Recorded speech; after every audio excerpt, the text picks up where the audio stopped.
Bom dia a todos os ouvintes da Rádio Campo Maior, especialmente aos servidores e servidoras municipais. Estamos iniciando mais uma edição do programa Sindicato em Destaque. Logo mais, esse programa estará disponível na nossa página no Facebook e no nosso canal do YouTube. São exatamente 11 horas e 30 minutos. Hoje, 11 de abril, o programa será apresentado por Valíris Rodrigues e Tony Barros. Nesta edição, vamos apresentar as seguintes manchetes. O orçamento aprovado pelo Congresso para 2020 é o mais restrito dos últimos anos. Nota técnica número 233 do DIEESE, o avanço da Covid-19 e as medidas para a flexibilização do regime estatutário do setor público. Outro ponto também, nota técnica de número 224 do DIEESE, medidas adotadas por vários países para conter os efeitos econômicos da pandemia do coronavírus. O Sindicec protocola no gabinete do prefeito ofício solicitando insalubridade no grau máximo para a saúde e manutenção de contratos temporários, além de distribuição de kits de alimentação para alunos da rede municipal.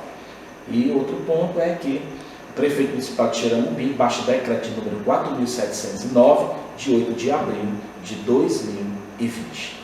E no nosso editorial nós teremos um texto, veja como é a ironia do destino, que agora o coronavírus mostrou. Mostrou que a ciência, tão atacada recentemente, é uma das mais importantes áreas do investimento de um país. Mostrou que as universidades públicas, acusadas de antro, de maconheiros e vagabundo, são as principais fontes de pesquisa para a busca da vacina do tratamento. Mostrou que o SUS será fundamental ao longo de todo esse período, ainda que precise de muitos mais investimento do que recebe. Mostrou que a mão invisível do mercado fica perdidinha, ele próprio definhando, e precisa da mão auxiliadora do Estado.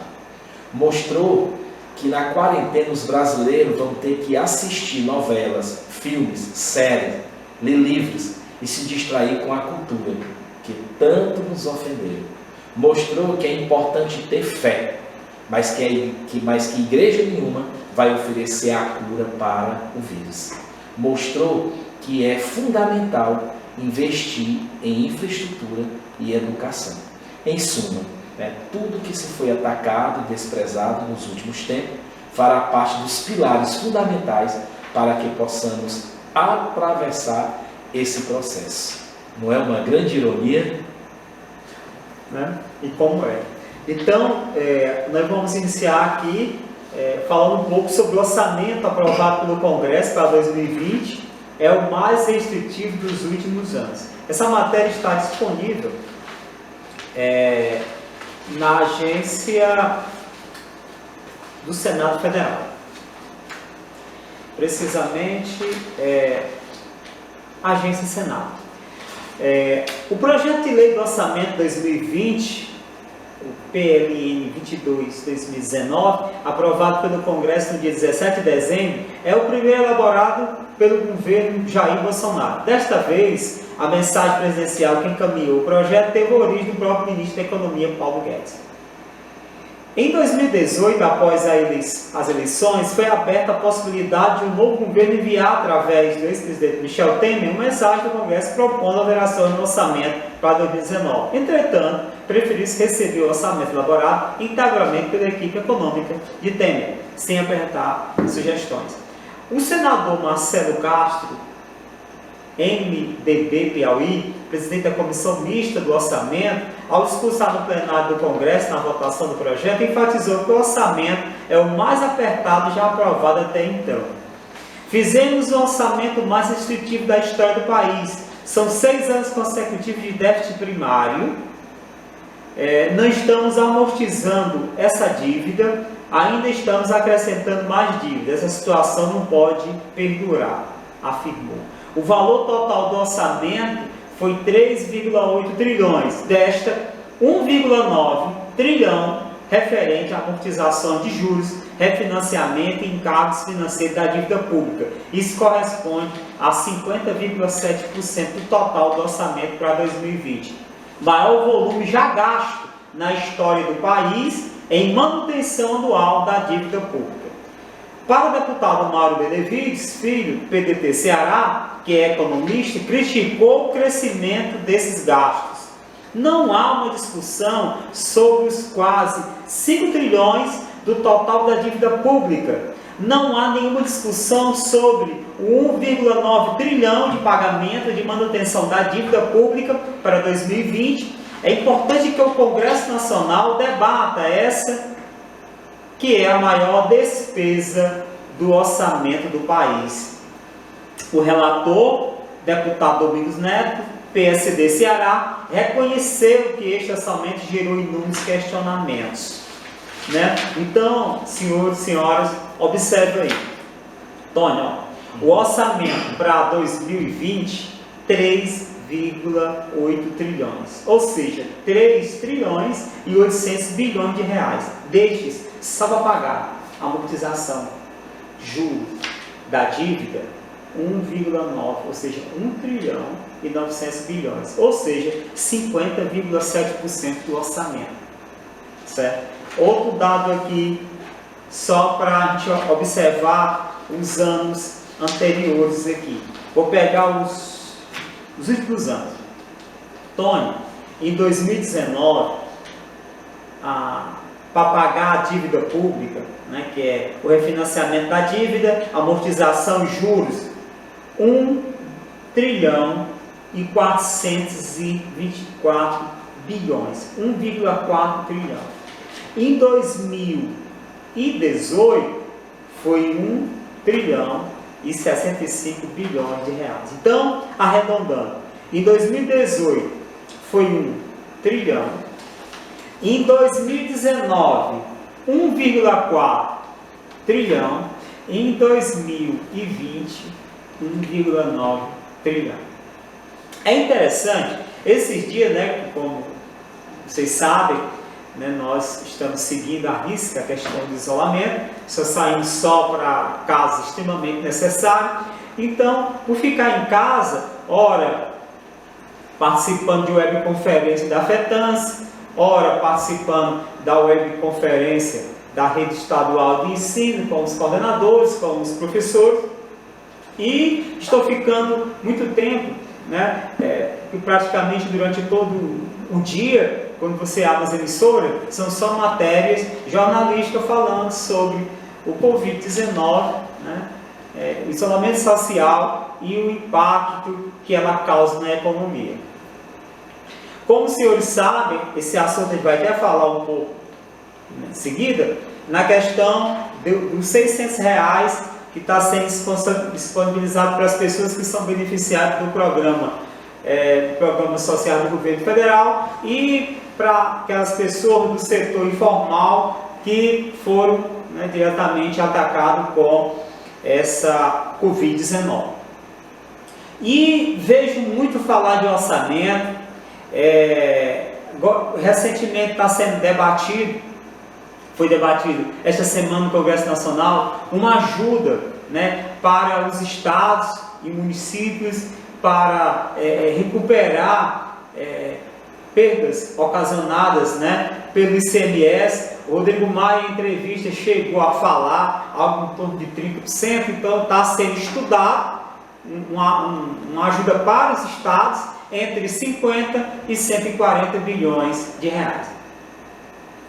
E se falou muito, os especialistas falando, inclusive o Rodrigo Maia teve uma péssima ideia de reduzir salário, que isso é uma coisa absurda, que em nenhum lugar do mundo, nós só temos só meia hora, então a gente vai sintetizar. Nós temos aqui notas técnicas do DIEESE que aborda esse daí, da maneira como os outros países, que é justamente a nota técnica número 224, como foi que os outros países fizeram para conter essa onda na economia, e nenhum fez uma proposta tão perversa quanto a do Brasil de reduzir salário. Isso é um absurdo, isso é uma vergonha.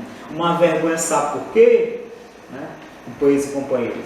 Porque em nenhum momento na televisão você observa nenhum especialista abordando essa temática aqui.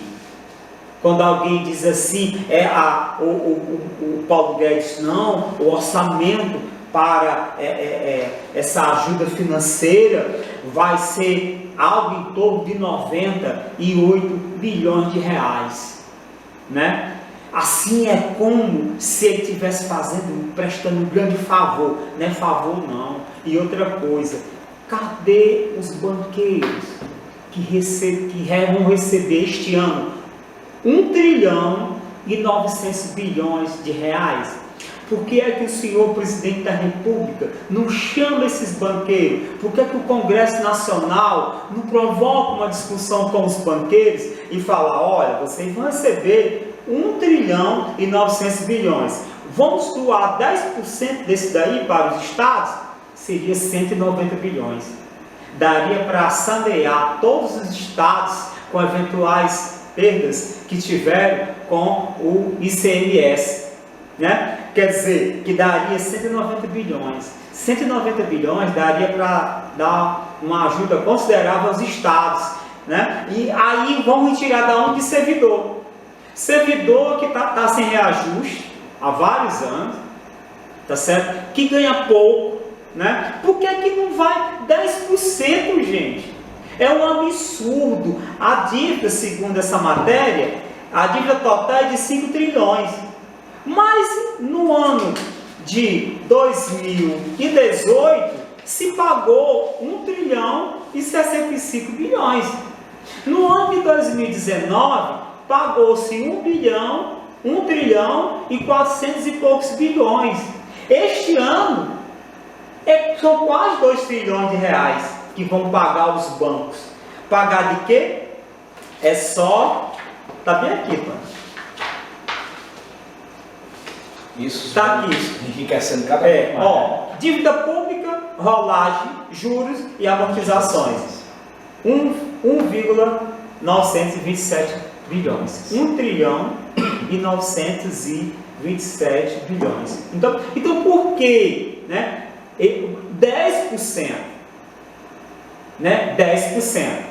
Porque eu vejo a proposta que tem para reduzir salário, o Rodrigo Maia dizendo, olha, nós estamos fazendo economia, nós vamos economizar 150 milhões de reais. Aí é muito, né? Vão economizar muito. Só que ele recebe, só a Câmara recebe, de acordo com o orçamento para 2020, recebe 6,2 bilhões, né? Então, aí ele pegou e disse, olha, não, isso aqui vai ser a redução de horas extras e diárias. Eu fiz, não dá 3%, né? Aquilo que ele vai economizar. Então, essa proposta que tem aí, que é justamente o assunto seguinte da nota técnica número 233 do DIEESE, é bom que você acesse, que você dê uma olhadinha nesse daí, para você ver lá as aberrações que estão propondo, né? Então, só para finalizar esse tópico aqui, então não dá, né? Não dá para você, 1 trilhão e 900 bilhões de reais. Tire 10% que dá para socorrer os estados. Não precisa criar celeuma, não precisa criar arroxo fiscal para prejudicar o servidor, aquele que está na ponta, principalmente nesse momento, a questão dos profissionais da saúde e da assistência, da segurança que estão à frente, mas também tem a educação, né, que nós estamos atendendo os alunos no estado de Ceará remotamente, né? Ou seja, não é à distância, remotamente. Então, é isso que se tem que discutir e ir assistindo esses dias, praticamente o dia todinho, ouvindo, né? Então, é um absurdo, né? E que o pagamento, né, do juro dessa dívida se consuma mais de 50% do orçamento da União. É isso, Tony. Verdade. E o que a gente percebe, né, Valide, também, com tudo isso, é que realmente o governo que está aí hoje é um governo que não pensa no pobre, né? Não é o governo do povo, é o governo da elite. Né? O povo tem raiva, a gente fala em elite, né, Valide? Mas existe a elite, né? A classe A. Né? Então, o governo que tem aí, porque eles poderiam fazer muito bem isso aí para não prejudicar nem o servidor, nem o trabalhador. Mas, infelizmente, estamos nas mãos, né, desse povo aí até, sei lá, até quando. Pois é. Então, nós passamos para o segundo tópico, essa nota técnica de EESE, o avanço do Covid-19 e as medidas para a flexibilização do regime estatutário do setor público. Eu vou aqui só ver as sugestões diante dos assuntos colocados. Fala aqui do mantra, né? Da austeridade social, da ação do governo, do enfrentamento à crise econômica e sanitária, pode indicar outros caminhos alternativos, práticos e eficientes, fundamentais no debate para encontrar soluções que atentam aos brasileiros. Porque estão se querendo, né, uma redução de salário do setor. Né? Já começando 10% para os servidores que ganham acima de 5 mil reais. Alguém vai dizer, isso daí a boa parte está fora, mas não se iluda. Então, lembrando da reforma da Previdência, aquela máxima do Napoleão, dividir para dominar, alguém pega, não estou preocupado não me atingir não, é só os ricos que ganham 5 mil reais. Aí, na hora da aprovação, eles baixam para 2 mil. Entendeu? Então, não se resolve. Olha aqui onde é que está a solução, de onde é que está indo o recurso dos brasileiros para pagar a dívida pública. Quem são os donos dessa dívida pública? São os bancos. Observe lá, faça a pesquisa no Google. Bancos credores da dívida pública do Brasil e veja lá quem são. Ganhando rios e rios de dinheiro. Enquanto para o trabalhador sobra R$600 na maior humilhação do mundo, né, para fazer aquele cadastro. Né, que não dá certo, as pessoas têm dificuldade de fazer o cadastro, não sabem tirar dúvidas, né, para receber R$600. E os banqueiros vão receber, sem mover nada, 1 trilhão e 900 bilhões de reais. E não se iluda. Pode ser que falte dinheiro para pagar os R$600, pode ser que falte dinheiro para merenda escolar, que vamos falar um pouquinho mais à frente, para pagar servidor, mas para pagar o juro da dívida não vai faltar dinheiro não. Então, quais seriam as alternativas? Revogação, observe que esse daqui, nós falamos isso. Os movimentos sociais de Xeramubim, nós falamos disso. E se você, quem aqui não está lembrado que os movimentos sociais de Xeramubim, nós lutamos para que não fosse aprovado a emenda do seu número 95, do teste dos gastos, que colocou limite nos gastos na área da saúde e educação por 20 anos, né? Então, uma das coisas é a revogação dela. Outro, redução da taxa de juros. Para você ter uma ideia, aqui se utiliza muito a taxa de juros Selic, no momento oportuno nós vamos falar sobre isso daí, mas para você ter uma ideia, o cartão de crédito rotativo são 322,63% ao ano para a pessoa física e 226,95% ao ano para a pessoa jurídica. Cheque especial 130. Renda básica do cidadão. Os trabalhadores com menor renda possuem a maior propensão a consumir, o que pode estimular o crescimento econômico a curto prazo. Então foi por isso, não foi uma bondade do Jair Bolsonaro nem de Paulo Guedes, daquela ajuda de R$600, que dá 98 bilhões. Foi para aquecer a economia, porque as pessoas que vão receber, beneficiar dos 98 bilhões, são pessoas que vão consumir quase 100% com alimentação, né? Então ele fez isso para aquecer a economia, porque nós sabemos que as pessoas que vão receber isso aí são pessoas que estão passando por necessidade, né? Que não tem um plano de contenção. Por quê? Porque 1,9 trilhão de reais é para pagar juros de banco, de dívida, não sabe nem quem foi que gerou, né? Então é preciso que os senhores senadores, né, que os senhores deputados, né, comecem a olhar para o povo, não só em época de eleição, né? E assim também o prefeito e os vereadores, governador e os deputados estaduais. Reforma tributária com finalidade de melhorar a distribuição de renda.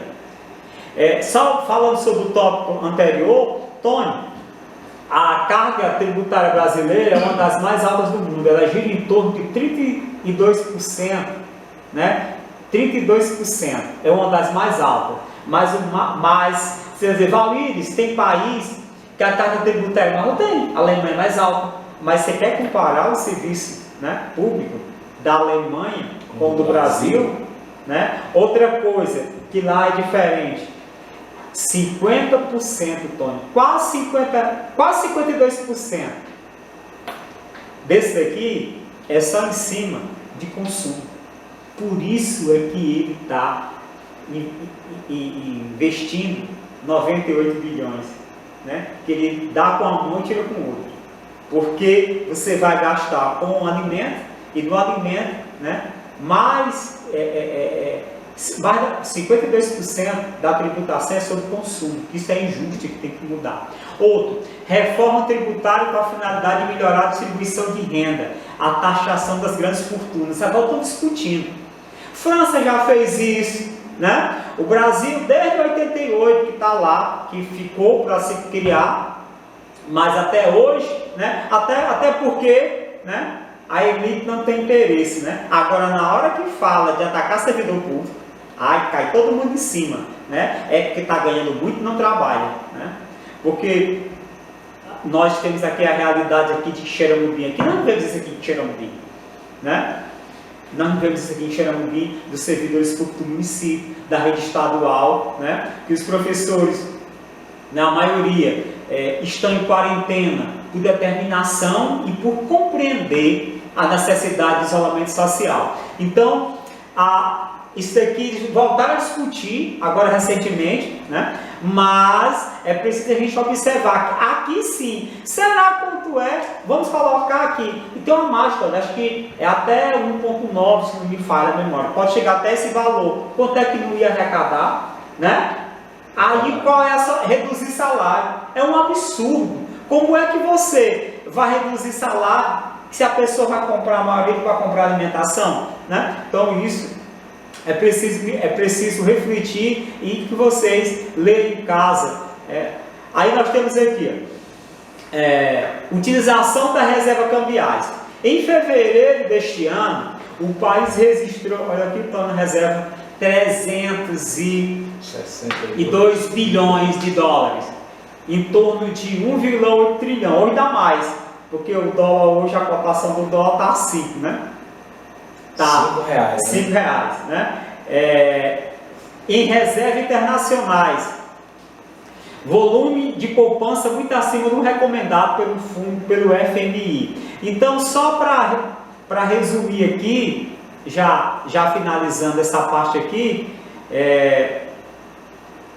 só um instante aqui, para finalizar aqui essa parte aqui da nota técnica número 33, nas considerações finais aqui, fala o seguinte: cabe reforçar que neste momento de crise precisamos mais do que nunca de um Estado forte, atuante, com prestação de serviço público, saúde, educação, assistência social, tecnologia, entre outros, e isso se faz com investimento e não com desinvestimento na carreira do serviço público. Nesse cenário de pandemia, ninguém, trabalhador do setor privado, governo, empresários e servidores públicos, deve deixar de dar sua contribuição para sair mais rápido e mais forte desta crise. Entretanto, cada qual deve contribuir de acordo com sua possibilidade e meios. Espera-se que o trabalho do setor público, neste momento crítico para o país, coloque em movimento com ainda mais qualidade e presteza o servir ao público. Aí nós temos aqui a nota técnica número 24 de EESE, que medidas adotadas por vários países para conter o efeito econômico da pandemia do coronavírus, certo? Lá nos Estados Unidos é $1.200. Você pega 1.200 e multiplica por 5, né? Aí dá mais de R$100.000. E $600 para cada criança, né? Então, o pacote do Brasil foi um dos menores. Eu vou aqui pegar só aqui alguns pontos aqui dessa nota técnica aqui, a 224. Só vou mostrar aqui para vocês aqui alguns números. Bom, a União Europeia decidiu suspender temporariamente as regras de disciplina orçamentária obrigatória, entre elas o que define o déficit público dos países membros. A França anunciou um plano de 45 bilhões de euros, certo? Você pega 45 bilhões e multiplica por 5,57, que é a cotação do dia 9 do euro. Vê quanto é que dá, né? Aí nós temos aqui vários outros países. A Holanda prevê o pagamento de até 90% do salário dos trabalhadores, né? Isso o Estado, durante 3 meses, né? Outros, só para ilustrar aqui, a Alemanha anunciou empréstimo limitado às empresas afetadas pela pandemia, além de incentivos fiscais. O início do governo disponibilizará mais de 500 bilhões de euros. Aí tu multiplica isso daí vezes 5. Né? Então veja como os outros países estão combatendo. Né? Como o tempo é um pouco curto, né? Mas observe lá como é que os outros estão lutando contra a pandemia. Aí a outra vitória que nós sabemos que tem uma nota técnica sobre isso, ninguém vai ter condição de abordar muito, que é a 232, que vai falar sobre a medida provisória número 936, aquela que foi sancionada recentemente, que é justamente que prevê a questão de redução de salário dos trabalhadores, né?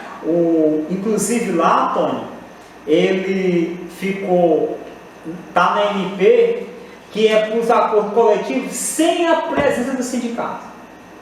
Está na medida provisória, né?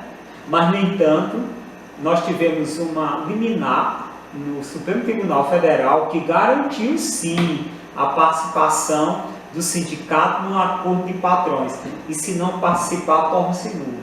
Né? Então, a gente sabe por quê, né? Sabe por quê? É porque, na verdade, quando o servidor vai negociar com o patrão, sem a presença do sindicato, ele fica numa condição muito fragilizada. Né? Então, daí a importância do sindicato estar participando dos acordos coletivos. Aí agora o Tony não vai, assim, ele vai ler só alguns trechos aqui dos ofícios, tu lê só a primeira parte e a última, certo? São 2 ofícios que nós protocolamos.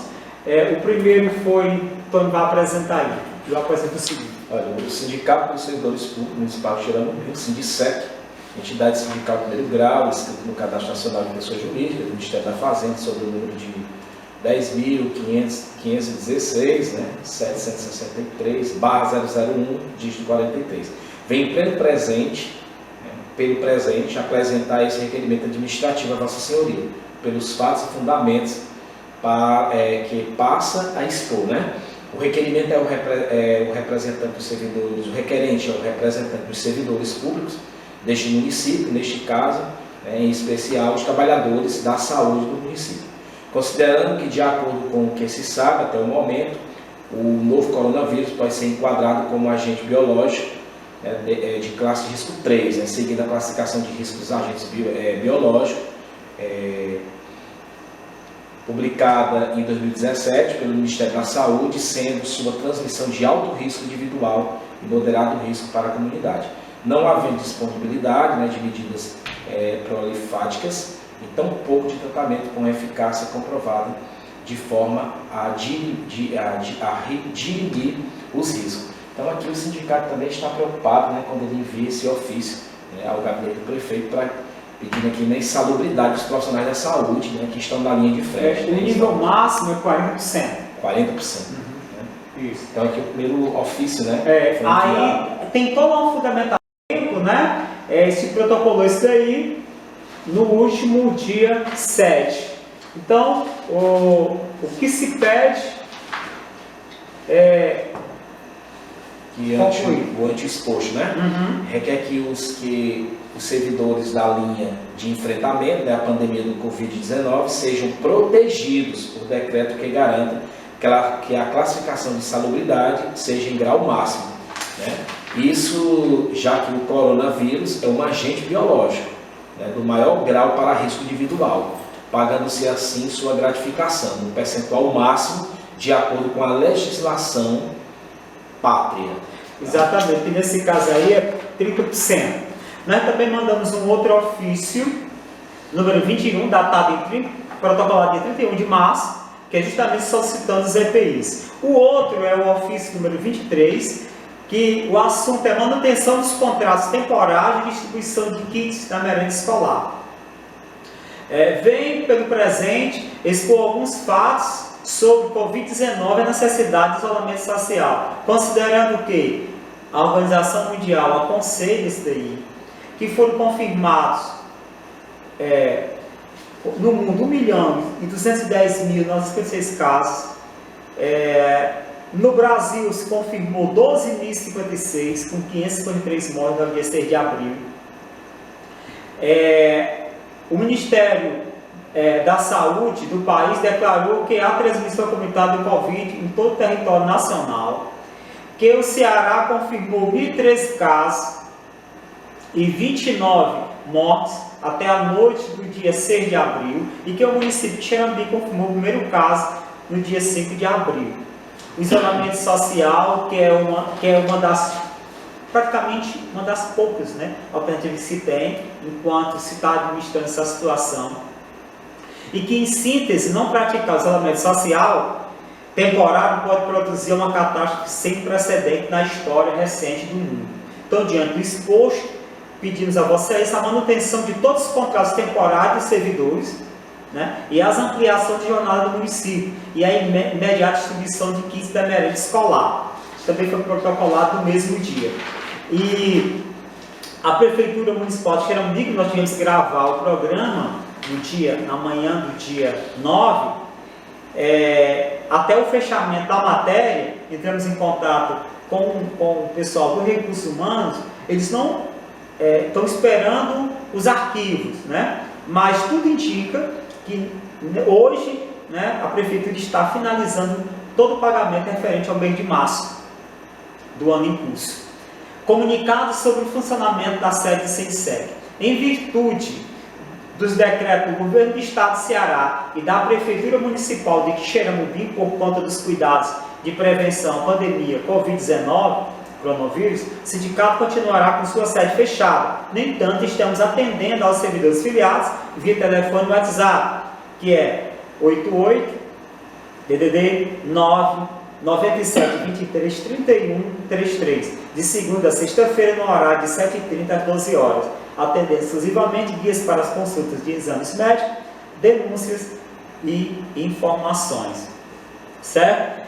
A questão do decreto do prefeito municipal, o de 4.709, está disponível no site da cidade, e que são aquelas restrições, né, que realmente tem um aglomerado muito grande de pessoas. Essas medidas deveriam ter sido adotadas há 3 semanas atrás, né? E esperamos que ele deve estar baixando outro decreto. Nós sabemos que as secretarias estão funcionando em regime de plantão, se permite naqueles trabalhos essenciais, mas até o dia 9 não encontramos nenhum decreto renovando esse daí. A nossa mensagem final, vou aqui pegar aqui só um trechinho aqui da final do Papa Francisco. Pede às pessoas no mundo que renove a esperança. É um texto belíssimo, mas ele fala o seguinte: o Papa Francisco divulgou um vídeo ontem, no qual pede para todas as famílias da Itália e do mundo inteiro renovar a esperança neste momento difícil provocado pela pandemia do novo coronavírus. Em uma mensagem transmitida pela televisão pública italiana, às vésperas do início da Semana Santa, o pontífice manifestou sua proximidade e o seu afeto a todas as pessoas que estão em isolamento domiciliar para evitar a propagação da doença, que já matou mais de 50 mil indivíduos no mundo inteiro. Tem um trecho aqui, só para finalizar aqui, que ele coloca